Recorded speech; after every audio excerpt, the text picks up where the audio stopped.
وما استنتهي عبد الفتاح ودنك هذا وودن كيني ديغان كوا ديغان كيني وان كسو نقناي markii aan muddo ka maqnayn kadib aan ku doonayna in aan diyaaraadka deegaamada mashaayixda waaweyn oo ku jirta oo ilaahay wadanka nicmada diinta u soo marsiiyay iyo ummadeena badbaadadeeda aan ka qayb qaadano ayaan ku soo noqonay wadanka gudihiisa. laakiin sheekh maxamed shaakirow kolkaad soo laabanayseen sidaas baad u hadlayseen oo aad sheegayseen inaad u timaadeen inaad sheekh yuusuf direed aad doonaysaan inaad siyaarataan kadibna hub uruursi ayaad bilowdeen. وما استنتهي عبد الفتاح كنت وحوية مركي عن شوقني محفلكي وينا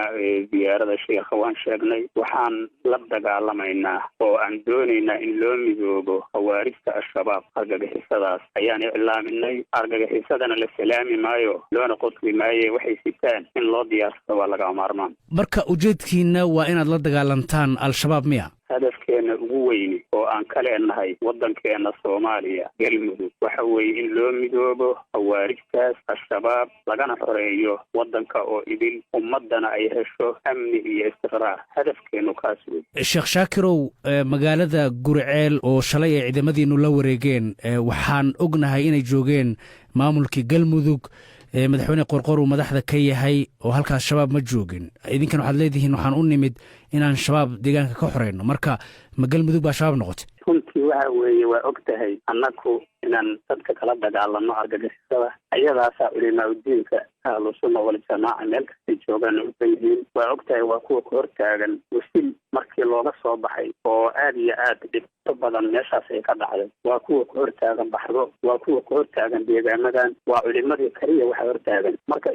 galmudug yacni systemkeedia wuxuu noqday NGO dibadda inta looga yimaado mas-uuliyad laga qaato haddana lala cararo ayuu noqday mas-uuliyad ummadii loogu khidmaynayo ma aysan noqonin marka saas daraadeed in la helo mas-uuliyiin ummadda u adeegaysa oo u khidmaynaysa oo ummadda baahideedu ay hayso oo ummadda inay wax u qabtaan diyaar oo wax ka qabsanayaku taas waa muhiim jiddan wey waana isal mugdi in looga fariisto wey waa laga maarmaan waaye annaku maaha ma nihin kuwa galmudug masalan ba carqalad ku ama nihin waxaan ka shaqaynaynaa amnigoodii qaraarkoodan ka shaqaynaynaa laakiin ujeeddo yacni kale qofkii ku tilmaamaya taasasay u taallaa. laakiin sheekh shaakir inaad ciidamo keentaan oo aad hub urursataan miyaad inaad nabad ka shaqaynaysaan waxaa la yidhi geedka edabkiisa oo xukuumadda duntiisa iyo xukuumadda geedka markaa iska adkata inaad jirto waa inaad laamaha ka sokeeyo masalada iska waxay salka aad u gudub shabaab salkaas uu yahay waa la leynhayaa waa iska duulinayna wixii gantara oo ka soko mara oo iyakii difaacahaya oo ilaalinahaya hadda waxay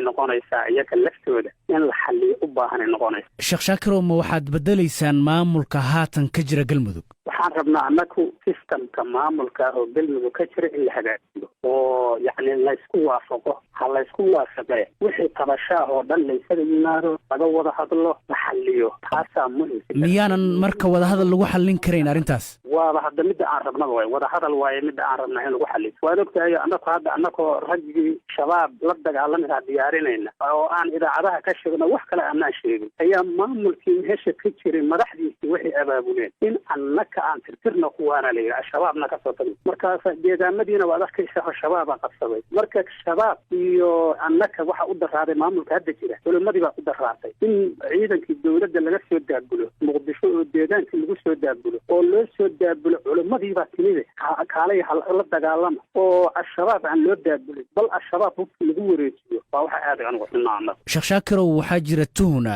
inaad lacago iyo hub ka soo urursateen dalal shisheeye intii aad dibadda ku maqnaydeen oo ay idin maalgelinayaan marka tuhunkaas maxaad uga jawaabaysaan? waxaan uga jawaaba annaka dadkeenana taageera shacabkeenana taageera cid kasta oo Soomaaliya horumarkeeda kamida magaalooyinka Soomaaliya horumarkeeda waan soo dhaweynaynaa 100% taageerida Soomaaliya ay taageeraysan aadan u soo dhaweynana waxaan u mahadcelinayaa dowlad goboleedka annaka saarkeena Puntland sida ay u taageertay ciidamadii la dagaalanayay shabaab oo maal iyo wax walba ay ku taageereen waxaan filayaa baabuurta iyo wax alla waxay keeneen in masalan bashabaab lagu dagaalamo wasil la geeyo halka anoo filayaa soomareeb lagu soo xariyo markaas annaka loo adeegsan annaka ciidankii yani walaaluhu ay ku deeqeen in baa loo adeegsan sida kuwa Turkiga lagu adeegsan hayo oo la qalloocinayo